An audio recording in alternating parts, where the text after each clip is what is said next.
Bonsoir et merci de nous ouvrir vos portes pour une rencontre poétique. Un peu de douceur dans un monde de brut. Installez-vous confortablement. Bon sabbat chez vous, saison 8 commence maintenant.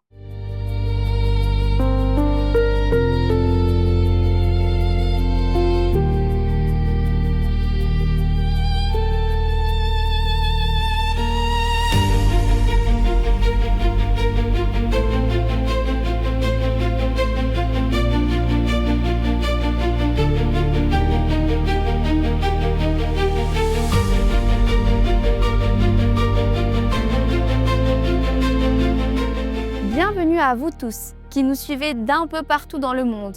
L'île Maurice, le Brésil, le Canada, la Côte d'Ivoire, la France et la Suisse bien sûr. Je ne sais pas quel temps il fait par chez vous, mais ici en Suisse, on s'apprête à entrer dans le printemps. La nature se réveille et on ne peut que s'extasier devant la belle création de Dieu. Création que l'on célèbre ce soir comme chaque vendredi, car c'est à ce moment-là que Dieu a également créé le sabbat. Alors, comme la nature, célébrons le Créateur.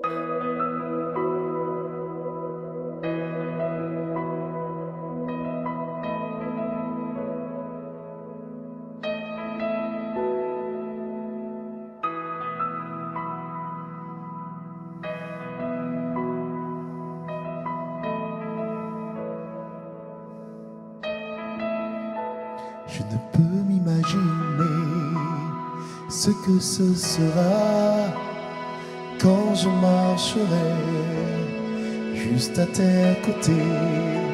Je ne peux m'imaginer ce que mes yeux verront lorsque ton visage sera devant moi. Je ne peux m'imaginer. Je ne peux m'imaginer. Je ne peux m'imaginer. Je ne peux m'imaginer. Je ne peux m'imaginer. Je ne peux m'imaginer.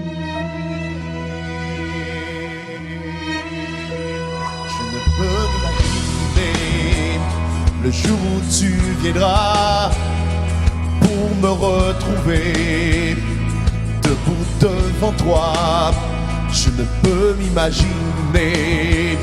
Tout ce que je ferai sera de t'adorer pour l'éternité. Je ne peux m'imaginer. Je ne peux m'imaginer.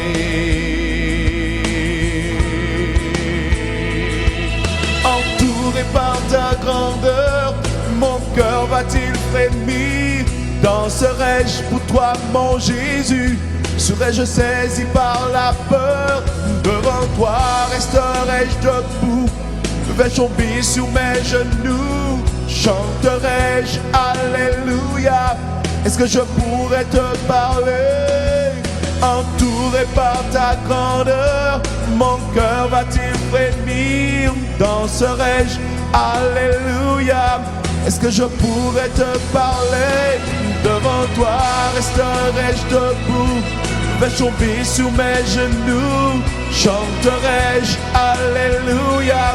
Est-ce que je pourrais te parler? Entouré par ta grandeur, mon cœur va-t-il frémir? Danserai-je pour toi, mon Jésus? Saisi par la peur, devant toi resterai-je debout? Vais-je tomber sur mes genoux? Chanterai-je Alléluia? Est-ce que je pourrais te parler? Je ne peux m'imaginer. Yeah. Je ne peux m'imaginer. Je ne peux m'imaginer. Yeah. Je ne peux m'imaginer.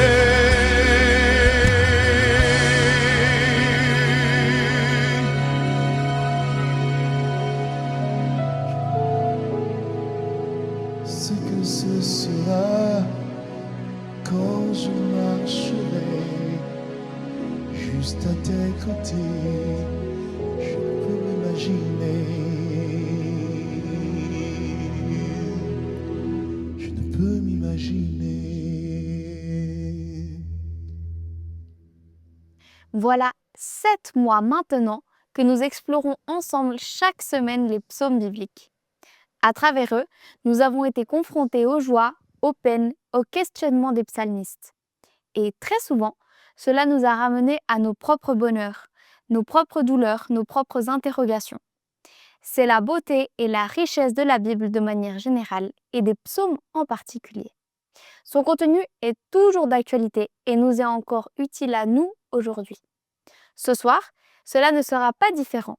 Gabriel Monet, pasteur, professeur et auteur, nous présente le psaume 22 qui aborde un besoin universel, celui de protection et de justice. Vous êtes-vous déjà senti abandonné par Dieu? Alors écoutez attentivement.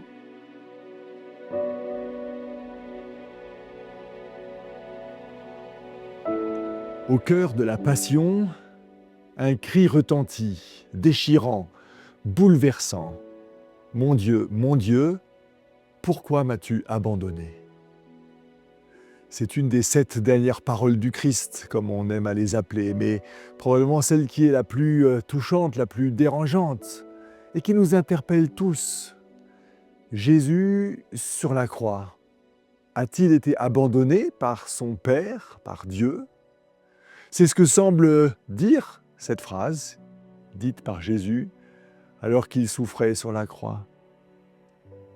C'est vrai que on pourrait aussi s'interroger, de savoir si les uns ou les autres, dans des moments de difficulté, alors j'ose croire que ni vous ni moi n'avons été cloués sur une croix, mais il y a bien des situations de nos vies où nous pourrions reprendre ces mots à notre compte. Mon Dieu, pourquoi m'as-tu abandonné? C'est peut-être le sentiment que nous ressentons face à la maladie, face à l'échec, face à une rupture, face au deuil d'un proche.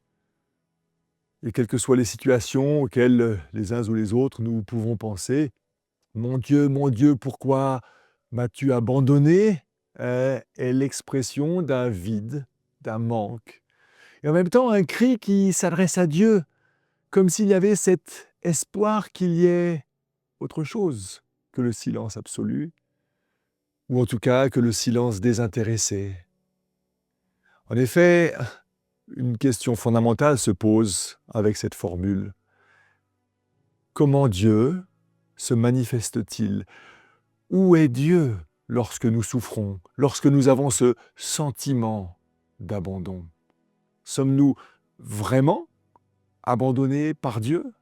Jésus a-t-il été vraiment abandonné par son Père? Jésus a prononcé cette parole en croix, à Pâques. Il a été entendu par les quelques femmes et hommes qui étaient restés là pour l'assister, par solidarité, pour voir comment allaient évoluer les choses. Les ténèbres se sont faites, et quelques heures après, il allait mourir. En fait, ces mots-là, de la part de Jésus, ce ne sont pas des mots anodins. Si parfois nous pouvons nous exprimer comme cela, « Seigneur, pourquoi m'as-tu abandonné ?» En l'occurrence, si Jésus reprend ces mots à son compte et qu'il exprime probablement son sentiment à ce moment-là, ça n'est pas que des mots qui sont sortis de son cœur, mais aussi de sa tête, si l'on peut dire. En effet, Jésus, en disant « Mon Dieu, pourquoi m'as-tu abandonné ?» cite un psaume. Et c'est le psaume sur lequel nous voudrions nous arrêter ce soir pour réfléchir sur ce silence de Dieu. Et en même temps, on ne peut pas lire ce psaume sans avoir en tête que Jésus l'a cité précisément. Jésus, en effet, qui était passé par toutes les épreuves, le jeudi soir avait fêté Pâques avec ses disciples, puis était allé chanter des cantiques à Gethsémanée, avait recroisé Judas, qui l'a embrassé pour le désigner comme celui qui devait être arrêté. Il a été arrêté, maltraité, jugé, enfin, soi-disant jugé, par les uns, par les autres, par Pilate, par Hérode, et finalement condamné, puis crucifié. Voilà que divers événements se passent lorsqu'il est sur la croix, Jésus, mais il est une phrase que j'aimerais mentionner. Dans l'évangile de Matthieu, au chapitre 27, on nous dit que des passants l'injuriaient en hochant la tête. Ils disaient « Toi qui détruis le sanctuaire et qui le reconstruis soi-disant en 3 jours, sauve-toi toi-même » Et cette phrase « Si tu es fils de Dieu, descends de la croix ». En fait, comme je l'évoquais il y a un instant, autour de cette croix, il reste encore quelques disciples. La mère de Jésus, quelques femmes, un ou plusieurs soldats qui surveillent que les choses restent en bonne et due forme. Mais d'une certaine manière, en plus de ces passants qui sont là, il y en a un autre qui est au milieu d'eux peut-être, ou en eux, c'est Satan lui-même. Au fond, cette phrase « Si tu es fils de Dieu, descends de la croix ». Je ne sais pas si c'est la 4e, mais c'est comme ça que je vais le dire. C'est la 4e tentation de Jésus. Matthieu, au début de l'Évangile, avait rapporté un Jésus qui, après avoir été baptisé, s'en va au désert pendant 40 jours. Et c'est là, au désert, après 40 jours de jeûne, qu'il est tenté par le diable, par Satan. Et par 3 fois, Satan lui dira « Si tu es fils de Dieu, change ces pierres en pain, comme ça tu pourras manger. Si tu es fils de Dieu. » Et à chaque fois, que va faire Jésus ? Il va dire « Il est écrit ». Tu ne mangeras pas, tu ne vivras pas de pain seulement, etc., etc. Il va citer des textes de la loi, du Deutéronome en particulier, enfin en tout cas du Pentateuque. Or, ici, au moment où il y a cette phrase qui lui est dite « Si tu es fils de Dieu, descends de la croix ». Et peu de temps après, qu'est-ce que fait Jésus ? De la même manière qu'au moment de la tentation dans le désert, il avait répondu en citant les Écritures, eh bien c'est ce qu'il fait ici. Jésus va dire « Mon Dieu, pourquoi m'as-tu abandonné ?» Non pas seulement, parce que c'est aussi ça, pour dire qu'il se sent dans une solitude inouïe, mais aussi pour répondre à cette tentation que Satan, par l'intermédiaire des passants, lui tendent. C'est lui, cette tentation de considérer que Dieu n'est pas là, de considérer qu'il est abandonné, de considérer que finalement il a échoué dans sa mission. Et c'est vrai dans un sens, Jésus il aurait pu descendre de la croix et tout le plan du salut aurait fait patatras. Jésus savait qu'il devait souffrir, comme il le dira une fois ressuscité, pour entrer dans sa gloire et pour sauver l'humanité. C'est ça le comble à son amour, cet amour total pour chaque être humain et pour chacun de vous et moi. Jésus, en disant « Mon Dieu, pourquoi m'as-tu abandonné ?» En quoi est-ce qu'il résiste à la tentation ? En fait, c'est une clé essentielle de lecture qu'il nous faut avoir. Quand un sage, un rabbin, un prophète ou qui que ce soit qui s'intéresse aux Écritures cite le premier verset d'un psaume notamment ou d'un texte, cela signifie qu'on cite l'intégralité du psaume. Et le risque, nous, avec nos yeux 2000 ans plus tard, qui lisons « Mon Dieu, pourquoi m'as-tu abandonné » comme phrase de Jésus, nous pouvons en conclure, ben voilà, Jésus a été abandonné par Dieu. Sauf qu'il nous faut lire le psaume 22 jusqu'au bout. C'est vrai, le psaume 22, il commence par « Mon Dieu, pourquoi m'as-tu abandonné ? Pourquoi te tiens-tu si loin ? Pourquoi ne me sauves-tu pas ? Pourquoi n'entends-tu pas mes cris ? Mon Dieu, je crie le jour et tu ne me réponds pas, je crie la nuit. Je ne garde pas le silence parce que je crie justement. » Voilà, ce psaume commence par ce qu'on peut appeler une forme de cri de détresse. Un cri de détresse qui nous touche, nous tous, également, à certains égards. Mais les choses vont continuer, on va le parcourir très rapidement, pour aller jusqu'à la délivrance. En effet, après la détresse, il y a l'appel. Pourtant, tu es le Saint, tu habites les louanges d'Israël, en toi nos pères avaient mis leur confiance. Donc il y a cet appel et puis ensuite les souvenirs. Nos pères avaient mis leur confiance en toi, tu leur donnais d'échapper, ils criaient vers toi, ils échappaient, ils mettaient leur confiance en toi, ils n'avaient pas honte. Donc il y a ce souvenir qui est un cri de désespoir, mais en même temps d'espérance. Ne peux-tu pas agir? Et là, le psalmiste, parce que bien sûr, Jésus fait sien ce psaume-là, mais ce psaume a été écrit par David. Après quel épisode? Difficile de le dire, mais en tout cas, après probablement un épisode difficile, et on sait qu'il y en a eu quelques-uns, alors peut-être pas exactement comme ici décrit. Voilà, on peut s'interroger à quel fait historique cela fait référence, ce n'est pas évident d'y répondre, mais qu'importe, parce que finalement, comme cela nous invite, nous aussi, à nous approprier ce psaume, quels que soient nos moments où nous avons ce sentiment d'abandon. Donc après la détresse, après l'appel, après le souvenir, il y a la souffrance. Quant à moi, je suis un homme, mais un ver, outragé par les humains, méprisé par le peuple, etc., etc. Et finalement, il y aura cette supplication. Je passe quelques versets et arrive au verset 20. « Toi, Seigneur, ne t'éloigne pas de moi. Toi qui es ma force, viens vite à mon secours. Délivre-moi de l'épée, délivre-moi. Délivre ma vie de la griffe des chiens. Sauve-moi de la gueule du lion et des cornes de l'auroch. » Et puis le verset charnière, le verset qui change tout. « Tu m'as répondu. » Ou dans d'autres versions, dans d'autres traductions, « Tu m'as entendu. » Et à partir de là, que s'est-il passé? On ne le sait pas, mais il y a cette compréhension, ce sentiment qui change, ce dépassement de la souffrance. Et alors le psalmiste continue. Cette fois, il crie sa délivrance, sa joie. « Je parlerai de ton nom à mes frères au milieu de l'assemblée, je te louerai. Vous qui craignez le Seigneur, louez-le. Vous tous descendants de Jacob, glorifiez-le.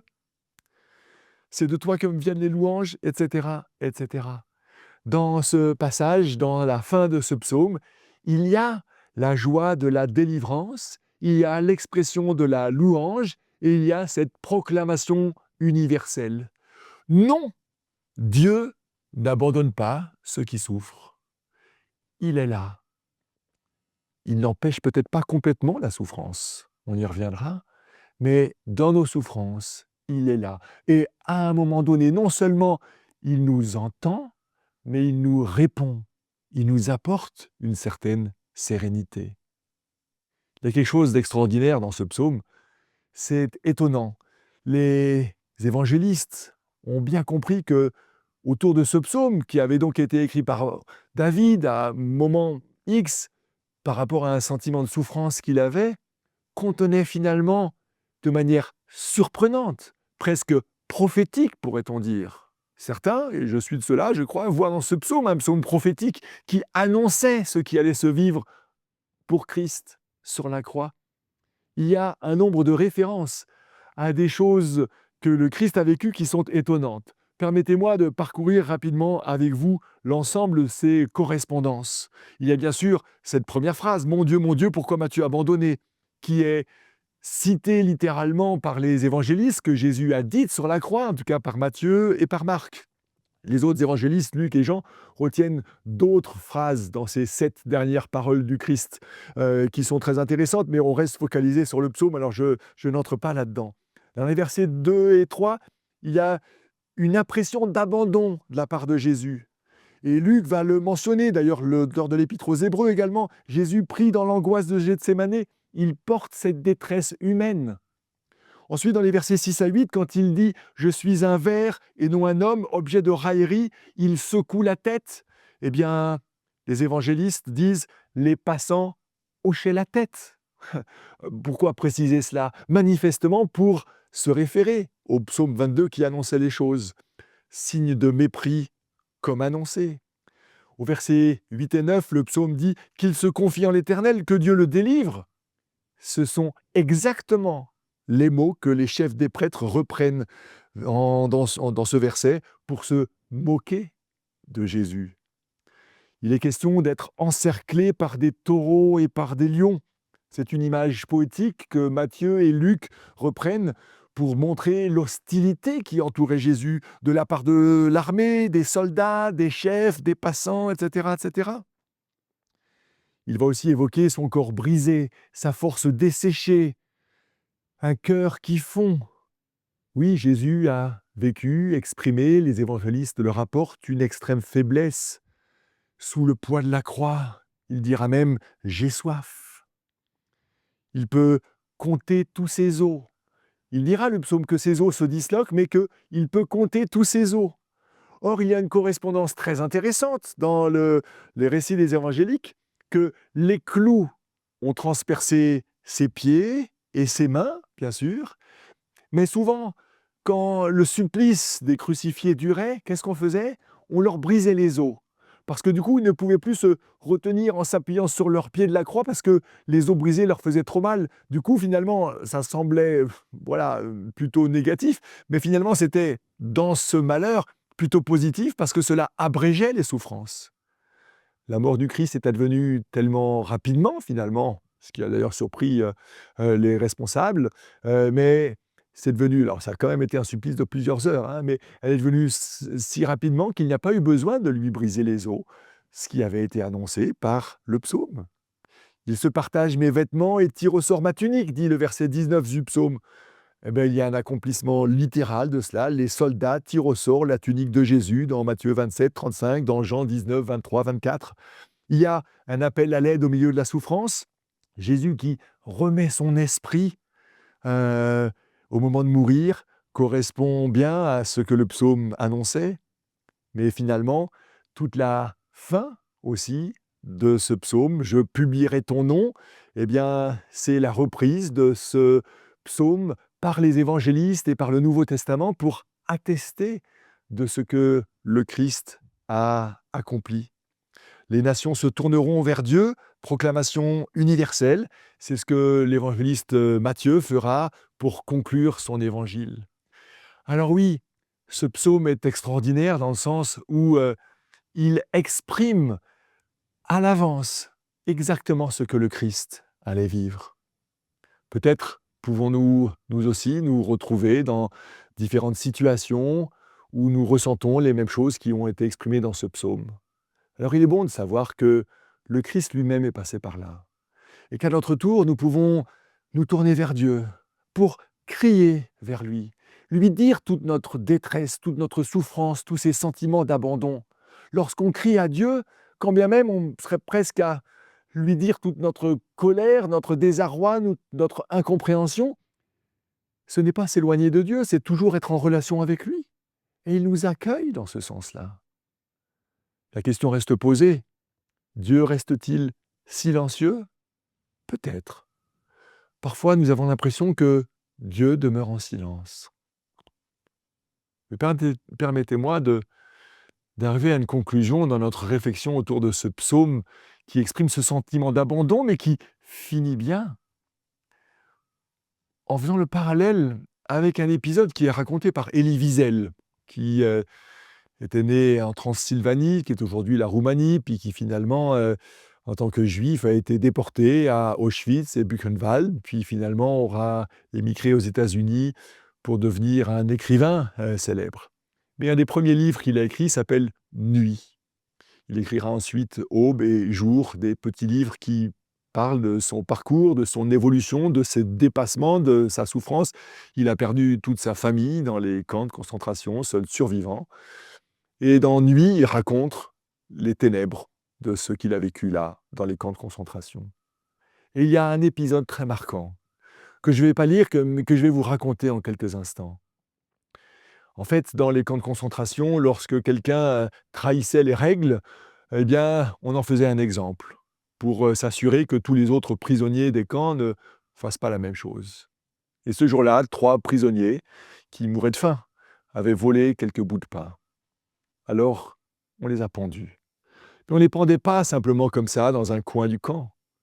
On rassemblait tout le monde, tous les prisonniers, pour qu'ils voient ce qui allait se passer et qu'ils imaginent ce qui pourrait leur arriver si à leur tour ils faisaient ces petites transgressions bénignes, mais que la Gestapo voulait empêcher. Ce jour-là, donc, 3 personnes vont être pendues.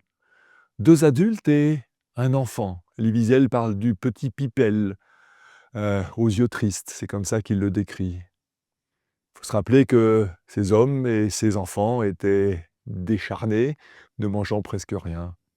Le peuple est rassemblé, là, tous les prisonniers sont rassemblés devant les 3 potences. Et on les fait monter sur les 3 chaises qui ont été préparées, on leur passe la corde au cou, et on pousse les chaises. Ils sont donc pendus. Et Elie Wiesel racontait que les 2 adultes sont morts en quelques instants. C'est ce qui se passe en général quand on est pendu. Mais le petit Pipel était tellement léger que son poids ne suffisait pas à l'étouffer. Et il est resté là, pendant de longues minutes, une demi-heure, nous dit Elie Wiesel, à essayer de se débattre et à attendre la mort. Et au moment où les chaises ont été balancées, qu'ils ont été pendus, Elie Wiesel dit avoir entendu une voix derrière lui. « Mais où est Dieu ?» Puis quelques moments, longs moments plus tard, on faisait passer tous les prisonniers les uns après les autres devant les pendus pour qu'ils voient d'encore plus près cette souffrance. Et Elie Wiesel de raconter qu'au moment où il est passé devant les 3 hommes et devant le petit Pipel, celui-ci était encore en vie, se débattant encore, la langue encore rouge et pas bleue comme les 2 autres.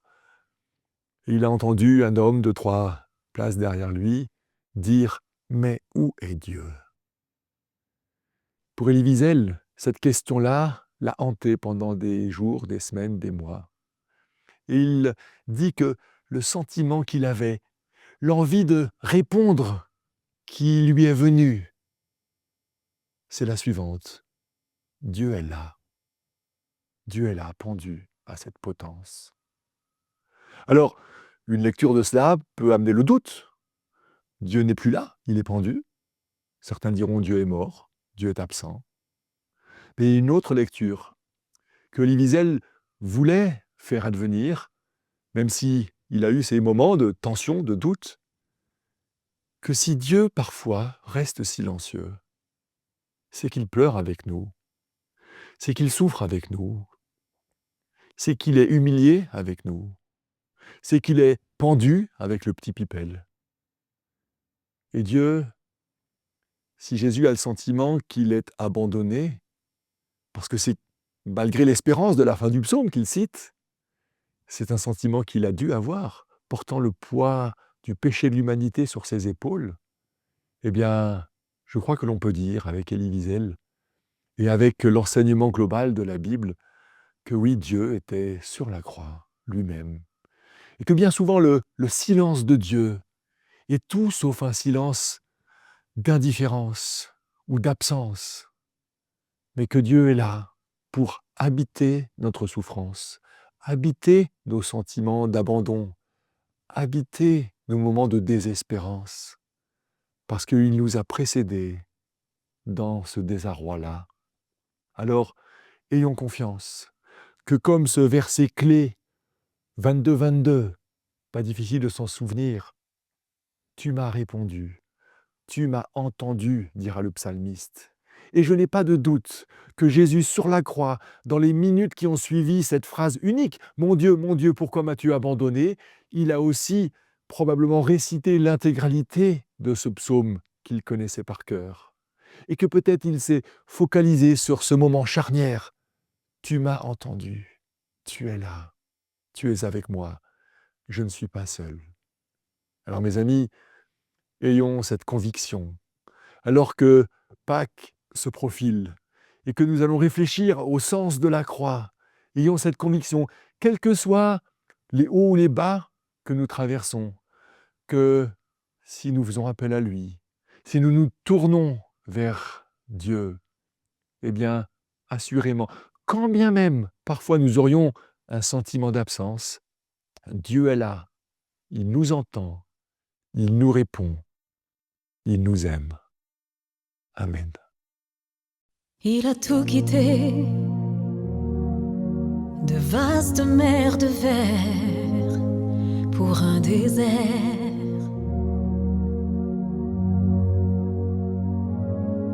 Il a tout quitté,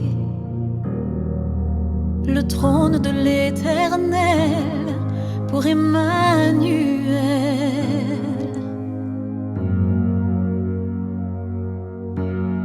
L'infini enserré dans les craintes d'humanité, qu'elle puisse s'approcher.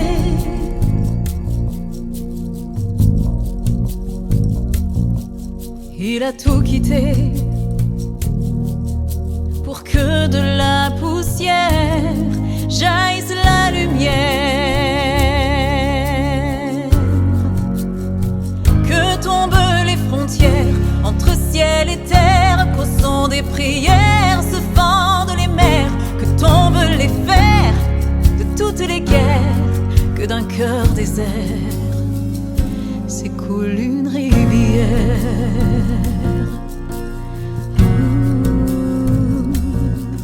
Il a tout donné pour que l'aveugle voie et que l'on croit.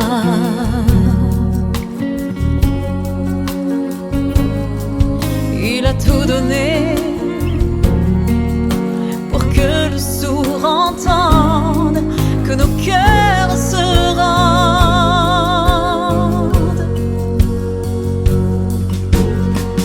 pour relever ceux qui dorment en silence et que notre âme danse.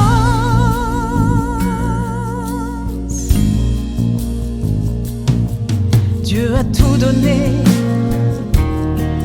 donné le Fils éternel, c'était donner le ciel, que tombent les frontières entre ciel et terre, qu'au son des prières se fendent les mers, que tombent les fers de toutes les guerres, que d'un cœur désert la haine meurtrière, le déni d'un frère, il a vidé cette coupe amère. Quand ils ont cloué ses mains et ses pieds, il n'a rien dit pour ne pas nous perdre. Le voile est déchiré, tout est terminé, l'agneau parfait a tout pardonné, pour qu'au fond des cœurs naisse une lueur, que roule la pierre,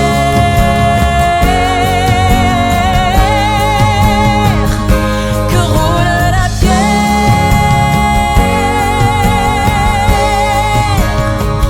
que tombent les frontières entre ciel et terre, qu'au son des prières se fendent les mers, que se brisent les fers de toutes les guerres. Il a tout quitté. Je vous invite à la prière. Oui, Dieu, tu es un Dieu qui reste silencieux parfois. Ou en tout cas, nous avons l'impression que tu es silencieux. Mais tu es là, dans un silence plein de compassion, de miséricorde, de bonté, de bienveillance. Et nous t'en remercions.